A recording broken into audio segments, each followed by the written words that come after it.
voy a dar paso al turno de palabra con nuestro nuevo alcalde, don Gabriel Echavarri Fernández, que desde las nuevas elecciones pues ocupa el puesto de encargarse, entre otras cosas, de que el Ayuntamiento de Alicante recupere la dignidad que tiempo atrás parece que ha estado en entredicho y que en un futuro pues esperamos sentirnos orgullosos de esta ciudad y de su ayuntamiento.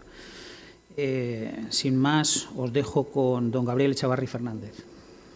En primer lugar, gracias a CEPIME por haber organizado esta jornada, por haber invitado al Ayuntamiento de Alicante y haber permitido participar al alcalde, pero sobre todo por la organización del debate sobre un tema que tanto nos preocupa hoy en día, como es la corrupción, pero sobre todo por su labor y su crítica continuada contra ese tipo de prácticas que han arruinado la confianza de los ciudadanos en la política y también, en parte, en las organizaciones empresariales. La crisis económica y social que viene arrastrando nuestro país desde hace ya más de un lustro ha impulsado cambios en la sociedad. Cambios que han trastocado nuestra escala de valores y que específicamente y afortunadamente han modificado el umbral de tolerancia hacia la corrupción. Hace tan solo una década ni siquiera aparecía en los primeros puestos de las encuestas que miden el estado de la opinión pública. La corrupción no era percibida como una cuestión grave. Sin embargo, el último barómetro del CIS, el correspondiente al mes de mayo, muestra que los ciudadanos estiman que el fraude y la corrupción son el principal problema de España, solo por detrás del paro. Un total del 50,8% de los encuestados los citan entre sus principales preocupaciones. Un 14,3% dice que la corrupción es el problema que más les afecta personalmente. Está claro que una crisis como la que estamos viviendo tiene pocos aspectos positivos, pero si hay uno que destaca es este precisamente, esta intolerancia cada vez mayor hacia la corrupción. El hartazgo de la ciudadanía ha ido creciendo en los últimos años a medida que se sucedían las informaciones sobre los distintos casos, las denuncias, las imputaciones y la relevancia de las personas acusadas por estos delitos. Y tanto en la Comunidad Valenciana como en Alicante se han desarrollado algunos de los casos de corrupción más graves que se han destapado en toda España. Yo decía que toda trama de corrupción que había en España siempre tenía una rama valenciana y esa rama valenciana siempre tenía ramificaciones en Alicante, por desgracia. Y hay que hacer autocrítica. Tenemos que hacer autocrítica. La adopción de medidas políticas para luchar contra esta lacra ha llegado demasiado tarde en numerosos casos. Han ido por detrás de lo que reclamaba la sociedad, como ocurre en demasiadas ocasiones.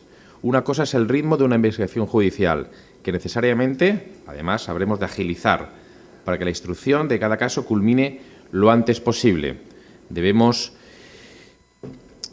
establecer incluso tribunales específicos, ¿por qué no?, con las modificaciones legales necesarias para que se ocupen de casos de corrupción, y del Partido Socialista a nivel nacional apostamos porque sea la Audiencia Nacional la que instruya todos los casos de corrupción que tengan más de un implicado, que son la prácticamente totalidad de ellos.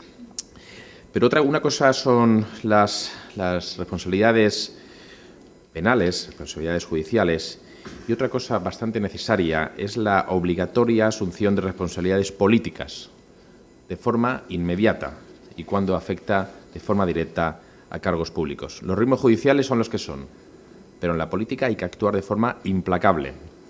Quizás si hubiéramos tenido mucho antes conciencia global del daño que la corrupción estaba haciendo a nuestro país, a nuestras ciudades, a nuestros vecinos, tendríamos ya un largo camino recorrido y se hubieran evitado situaciones que nos han avergonzado a todos y a todas en los últimos meses. Y digo conciencia global, porque la particular la tenían o la teníamos muchos.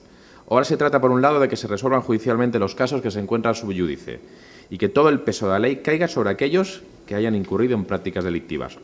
Pero también tenemos el reto, a partir de ahora, de empezar a construir un nuevo sistema con controles más estrictos que eviten que ese tipo de situaciones se vuelvan a producir.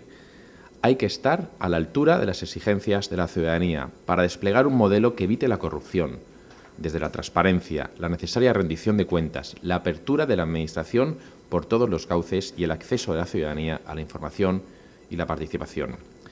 Decía recientemente la catedrática emérita de Filosofía Moral y Política de la Universidad Autónoma de Barcelona, Victoria Camps, que lo que más nos diferencia de los países de nuestro entorno, más avanzados y más transparentes, no es un mayor grado de corrupción, sino la falta de reacción ante la misma. En el año 2014, España ocupaba el puesto 37 en cuanto a niveles de corrupción o de transparencia de una lista de 174 países. De cabecera, los más transparentes, donde hay mayor reacción contra la corrupción, menores índices de corrupción y, por supuesto, más intolerancia frente a ella, se encuentran estados o países como Dinamarca, Nueva Zelanda y Finlandia. Los peores situados son Sudán, Corea del Norte y Somalia. España ocupaba el puesto 37. Vemos, por tanto, como no es un problema de ser de los países donde más corrupción hay, sino de la falta de reacción que ha habido por gran parte de la sociedad cuando han estallado casos de corrupción. En el ámbito europeo, España está en una situación intermedia, por debajo de los países nórdicos y del centro y oeste de Europa, pero por encima de Italia, Grecia o de los países del este de Europa.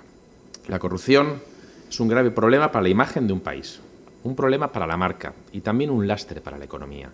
La identificación de un territorio con la corrupción acaba generando un efecto negativo difícil de mitigar, una mala publicidad que es muy difícil de contrarrestar, una publicidad que afecta incluso a empresas que operan en ese territorio. Y yo pongo siempre un ejemplo que me dijo un empresario de Alicante en una reunión en Madrid hace no muchos meses. Un empresario que contrata con el Ayuntamiento de Alicante, que es contratista habitual del Ayuntamiento de Alicante. Me decía: Gabriel, voy a presentarme, me decía, una ciudad del norte de España, y no puedo llevar o no llevo la empresa que contrata con el Ayuntamiento de Alicante porque cuando llega la valoración en prestigio me penalizan. Y decía, tengo que ocultar mis conexiones, mis contratos lícitos, legales con el Ayuntamiento de Alicante e ir a competir a otra ciudad con una empresa que no tenga vinculaciones con el Ayuntamiento de Alicante. Vemos, por tanto, cómo la mancha de corrupción que afecta a un territorio llega a afectar a todos y cada una de las empresas que tienen contratos con administraciones de ese territorio. Además, es también un problema para la economía de forma general, no solo por los recelos que pueda generar la actuación de las administraciones en las zonas identificadas, como digo, con la corrupción, sino porque tiene un impacto directo en el PIB. De hecho, por ejemplo, el coste de los casos de corrupción que se han destapado en la Comunidad Valenciana equivalen, según estudios, a casi 1,5 puntos del Producto Interior Bruto, unos 1.500 millones de euros. Es curioso que en esta situación no haya nacido un movimiento ciudadano organizado para combatirla, más allá de las 99 medidas contra la corrupción que propusieron el pasado mes de febrero un grupo de juristas y profesionales, a pesar de que es evidente que los ciudadanos han pasado directamente esa factura. Las últimas citas electorales no se han dado en la calle mareas ciudadanas ni plataformas masivas como las que se han creado para luchar contra los desahucios o contra los recortes. ¿Qué ocurre? ¿Es que no acabamos de creernos que sea posible atajar esta lacra o es que no acabamos de asumir que nos afecta a todos y cada uno de nosotros en nuestro día a día? Es importante destacar que, según los informes de Transparencia Internacional, en España no existe una corrupción administrativa o corrupción sistémica. Es importante. Es decir, en España no ocurre como en otros países donde tengamos que pagar sobornos a funcionarios, a médicos, a profesores o a policías cada día en las acciones más cotidianas para recibir un servicio público. Pero sí es cierto que en muchos casos de corrupción política no sería posible encontrarla si no se hubiera producido una laxitud en los controles necesarios o no se hubiera producido una permisividad por parte de la sociedad, que prefirió mirar muchas veces hacia otro lado en vez de ponerse al frente de la lucha para evitar lo que aquí se daban, que eran represalias y que eran señalamientos con el dedo, que no querían formar parte de un sistema donde muchos se habían aprovechado para obtener beneficios. En la ciudad de Alicante se dan muchos de los paradigmas que todos los estudios sobre la corrupción indican como indicios claros de una administración de actuación poco transparente, como por ejemplo el no disponer en la administración local de habilitados nacionales que en el ejercicio de sus funciones puedan intervenir o puedan fiscalizar las funciones y las labores del ayuntamiento. Aquí sabéis que el penúltimo interventor del Ayuntamiento de Alicante fue apartado de su puesto después de los reiterados reparos que plasmaban en sus informes a determinadas operaciones del anterior equipo de gobierno. Resultaban muy incómodos para el poder. Ni siquiera una sentencia favorable en los tribunales logró que fuera restituido en el cargo. Ya ha tenido que ser el nuevo gobierno municipal, del que tengo el honor de presidir, en el que una de sus primeras medidas pusiera fin al pleito que mantenía el consistorio con el ahora tesorero con plaza de interventor del Ayuntamiento de Alicante. Una de las primeras medidas fue desistir del recurso de apelación que daba la razón al interventor de reposición en su cargo, del que fue removido precisamente por ejercer sus funciones con independencia e imparcialidad y velando los intereses de la Administración local. Es evidente que para que exista corrupción debe haber dos agentes fundamentales. Uno, el que corrompe, y otro, el que se deja corromper, ya sea político, funcionario o ciudadano de a pie. Pero además hay circunstancias que favorecen esta mala praxis. Cuando la toma de decisiones públicas se acumula en una o pocas personas que pueden decidir con un amplio margen de libertad y no están sometidos a un estricto control, se genera un caldo de cultivo para la corrupción política. En nuestro ayuntamiento también había una excesiva acumulación de poder en la figura del alcalde. Por eso, una de las primeras decisiones también de este Gobierno fue quitar todas las competencias del alcalde que no fueran las exclusivamente indelegables por ley. Otro de los indicios claros de una sociedad corrupta es una acumulación de poder en una sola persona.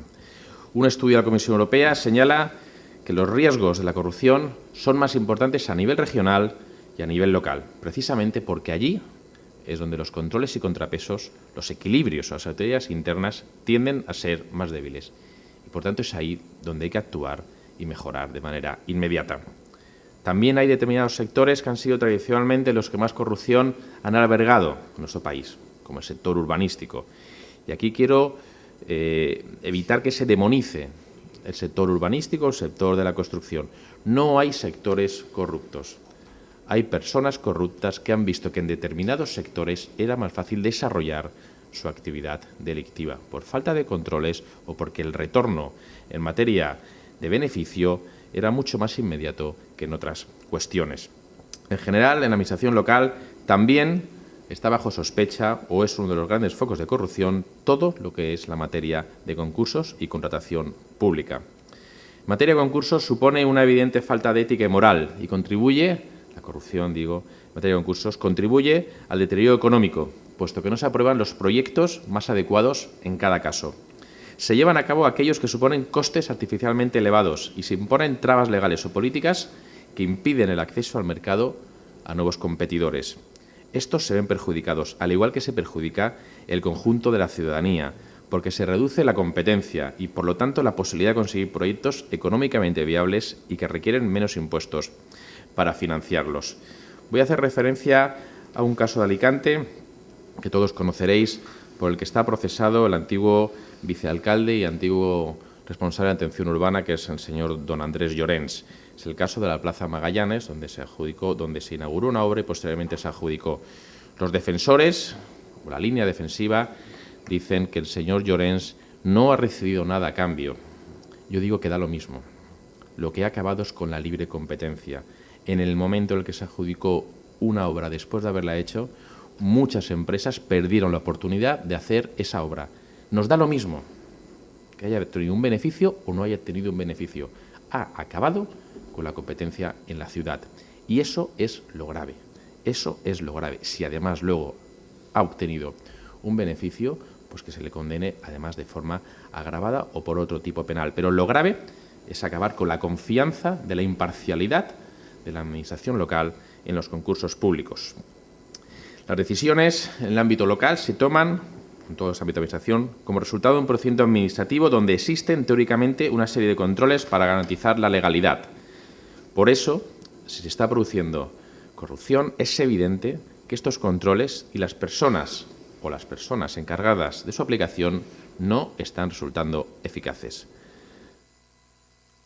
He dicho que la corrupción vulnera el principio del libre mercado y lo vulnera por dos vías: mediante la regulación sesgada a favor de determinados intereses y mediante la concesión de contratos a favor de ciertos amigos. Esta connivencia, que se identifica con el término inglés de crony capitalism, comprende un trato privilegiado hacia ciertos empresarios, por parte del poder político, dando lugar a una mayor participación del Estado en la economía y una mayor ausencia de competencia y una mayor ineficiencia en la utilización de los recursos. Así, estas conductas contribuyen a dañar los presupuestos públicos y favorecen el desmantelamiento parcial del estado de bienestar. ¿Cómo luchar contra esta lacra? Aquí está la clave de la cuestión. Cuando un caso de corrupción estalla, ya hemos perdido todos. Hemos perdido absolutamente todos. Por tanto, hay que poner el foco en la prevención, en la lucha contra la corrupción, en medidas de prevención, establecer protocolos que eviten que un caso no que estalle, sino que alguien tenga la tentación de iniciar un proceso delictivo o una conducta delictiva en el ámbito de la Administración o con la Administración. Igual que he dicho antes que no hay sectores corruptos, también quiero decir que no hay partidos que sean estructuralmente corruptos. La corrupción no es ni de derechas ni de izquierdas. La corrupción es de decentes o indecentes. Y aquí no hay absolutamente ningún término medio. Por eso hay que establecer protocolos claros para que sea quien sea del partido que sea, tenga la misma penalización y deba cumplir los mismos protocolos. No vale esperar a que estalle un caso para justificar la corrupción de uno con la corrupción del otro, porque, insisto, ahí ya todos hemos perdido. El Ayuntamiento de Alicante va a intentar, en el plazo de esta legislatura, establecer unos protocolos de prevención de la corrupción, donde algunos de sus puntos básicos va a ser, por ejemplo, y ya hemos empezado a hacerlo, una estructura de decisión colectiva y colegiada. Si el poder de decisión reside, como he dicho, en una sola persona, el corruptor puede concentrar todas sus tácticas y recursos en ese individuo. Como en general ambas partes se benefician de la maniobra, no tienen ningún interés de revelar sus datos. Si las decisiones, en cambio, están a cargo de un órgano colegiado, cometer el acto de corrupción es mucho más difícil, puesto que habría mucha más gente implicada. En el Ayuntamiento de Alicante ya hemos creado una junta de contratación, donde además hemos invitado con voz y voto a los concejales, por primera vez en la historia, de los partidos que no están en el equipo de gobierno, para que vean que todos los contratos van a pasar por esa junta de contratación. Otra forma también de decisión colegiada o colectiva es la exigencia para todo tipo de contrato que quede por debajo del umbral de la contratación, la exigencia de doble firma, de técnicos o de políticos. Otro de los puntos será la independencia personal de los funcionarios o de los técnicos que informen sobre los contratos, pero responsabilidad también como contrapartida a esa independencia. Transparencia y apertura. Todos los actos de la Administración deben ser realmente públicos, abiertos a la crítica de otros funcionarios, de los ciudadanos, de la oposición y de la prensa. No puede haber agendas ocultas. No puede haber agendas ocultas.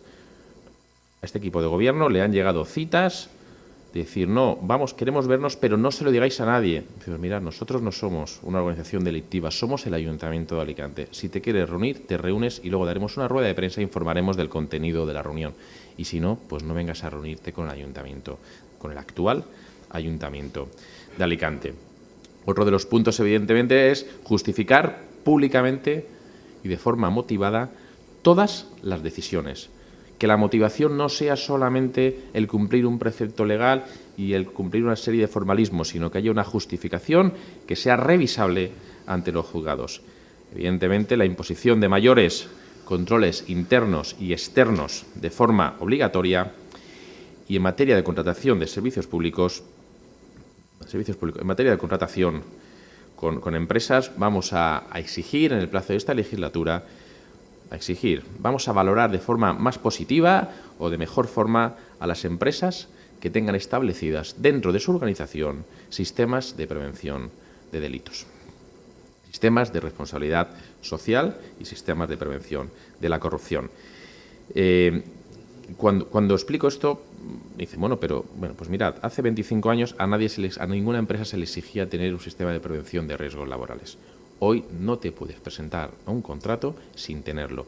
Yo creo que dentro de 25 años ninguna administración va a contratar con ninguna empresa que no tenga establecido en su organización un sistema de prevención de delitos, un sistema de prevención de lucha contra la corrupción. En Alicante hemos sido pioneros. Hemos sido foco, o hemos sido paradigma de la corrupción. Pues queremos ser pioneros o queremos ser paradigma de lucha contra la corrupción. Las consecuencias de los altos niveles de corrupción en un país son de varios tipos, pero en todo caso suponen un lastre, como he dicho, para salir de la crisis. Según el Banco Mundial, la corrupción puede reducir el PIB de un país en más de un 0,5%. Actúa como un impuesto regresivo y castiga a los ciudadanos más pobres y a las empresas más pequeñas.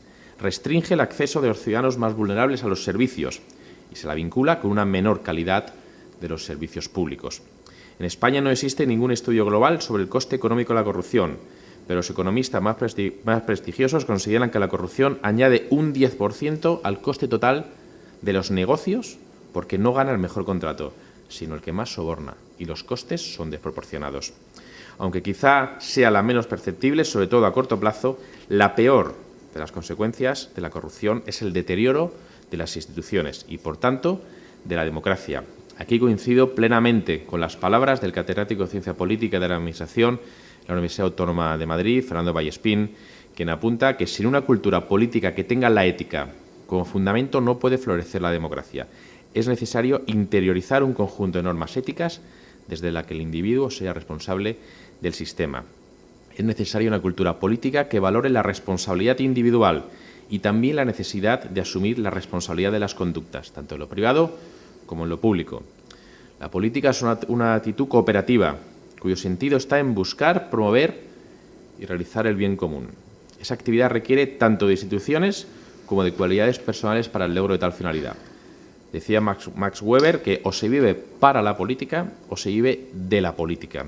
Y quien hace esto último quiere hacer de ella una fuente duradera de ingresos. Ocupar un cargo público se ha utilizado en muchos casos como un medio de enriquecimiento personal y no como un medio de servir a la sociedad y a los ciudadanos. Si empezamos por cambiar esto, lograremos acercarnos a los índices de corrupción de los países nórdicos que tanto envidiamos en este y en otros aspectos. En el nuevo sistema administrativo, que ponga diques y cortafuegos para atajar la corrupción, debe existir una doble lealtad. La de los cargos públicos con la sociedad y con las empresas, para facilitar que los concursos se convoquen desde la máxima transparencia y facilitando que el mayor número de mercantiles puedan optar a los mismos como un símbolo de apertura. Hay que acabar con ese tipo de actuaciones que siempre favorecían a los mismos empresarios. Pero en segundo término, también debe atenderse a la lealtad de los propios empresarios hacia la sociedad de la que quieren formar parte y también a la lealtad que deben tener con el resto de competidores para garantizar la máxima limpieza en todos los expedientes. No es tolerable un político corrupto, no es tolerable, pero tampoco lo es un empresario que corrompe. Esa doble lealtad es imprescindible para empezar a operar ese cambio de modelo del que hablaba anteriormente. La cuestión que deberíamos plantearnos es cuál es el umbral de corrupción tolerable. Indudablemente, este límite constituye un valor subjetivo que depende de la conciencia de cada uno. Evidentemente, el horizonte de Alicante, el horizonte del equipo de gobierno, el horizonte de muchos empresarios y muchos ciudadanos de la ciudad es una tolerancia a la corrupción del 0%. Ese es el objetivo de la ciudad de Alicante y ese es el objetivo que nos marcamos para el futuro de nuestro ayuntamiento. Muchas gracias.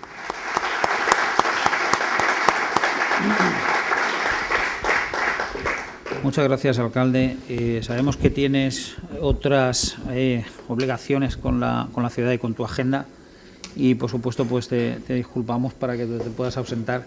Esperamos tenerte en otras ocasiones. Desde CEPIME sabemos que estás preocupado por estos temas y, bueno, pues recabaremos en más de una ocasión tu presencia para trabajar codo con las pequeñas y medianas empresas que estamos convencidos de que somos el caldo de cultivo de la economía, de la dinamización económica y de la creación de empleo.